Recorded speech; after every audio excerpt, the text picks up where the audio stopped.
Hello, my name is C. Michael Morrison, or my friends call me Mike. I am the author of Hannah Goodheart and The Guardian of Time. Hannah Goodheart and The Guardian of Time is a young adult science fiction fantasy novel published by Fox Press of Fort Worth, Texas. Hannah Goodheart and The Guardian of Time, certainly appropriate for middle grade readers. It's about a young girl who is getting ready to turn 13 years old. And that's a tough enough age, but then she finds out that a piece of jewelry that she finds one night stargazing with friends is so much more than just a pretty pendant. And she and her friends get caught in a cat and mouse chase through time and space with a time traveling thief.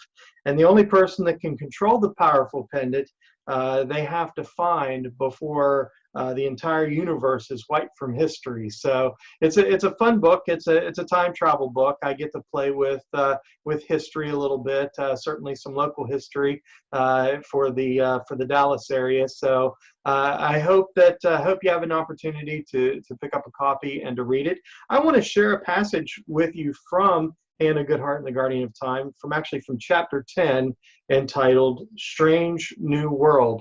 So Hannah and their friends find themselves in a very, very unfamiliar place. We all began to look around us in wonder. Lily took note of the curious foliage that surrounded us. Colors and varieties of wildflowers she had never seen crowned the bright rust-colored blades of grass beneath our feet. Near us, a tree appeared ancient, its trunk and branches twisted and covered in thick, dark bark. The leaves that crowned the tree were large, twice the size of a hand, and in vibrant shades of turquoise, blue, and lavender. Near the tree was a tall flowering bush with bright yellow blooms, long and pointed, protruding from its bright green leafy pods. As Lily reached out her hand to touch one of the blooms, the entire bush seemed to recoil, as though it were somehow afraid of her. Lily quickly pulled away as I watched with awe. Maybe it doesn't like the color red, Annie sniped, referring to the color of Lily's baby doll top. Be careful, you guys, I said. I don't think this place, wherever we may be, is anything like Texas. Lily continued to watch the bush as it appeared to relax. It's okay, pretty bush. I won't hurt you, she said, as she again reached for the yellow bloom, gently touching it with her hand. Sam turned and saw her stroking the flower as she would pet a dog or cat. I don't think it's really afraid of you. It's not like it's aware. As Lily turned to respond to him, a deep voice spoke. That would not be a correct assumption, Samuel Blake, of the planet you call Earth.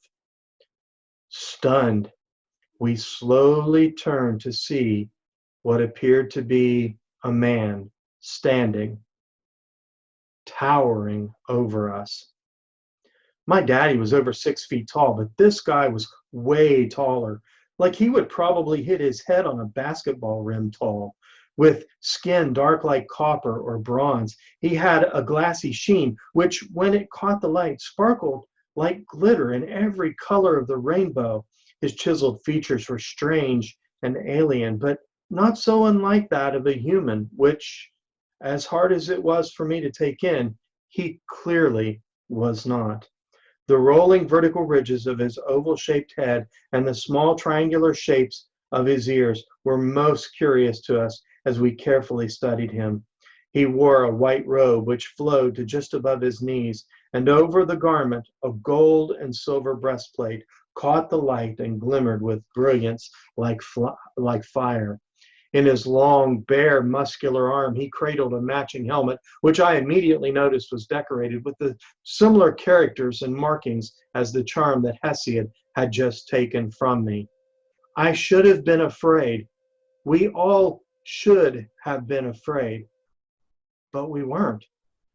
In this strangest of moments, in this strangest of places, I actually felt more safe and secure than I had felt in nearly a week. Somehow, in the face of this peculiar creature, I saw something that made me feel courageous. It was as though his gaze drew out something of me buried deep within my own heart. I couldn't speak for the rest of my friends, but they too seemed unexplainably calm given the unusual and strange nature of our surroundings, including our new host. The La'ali bush is very much aware, sentient, as they say, he told us. You must forgive it, for it has never before seen a creature such as yourselves.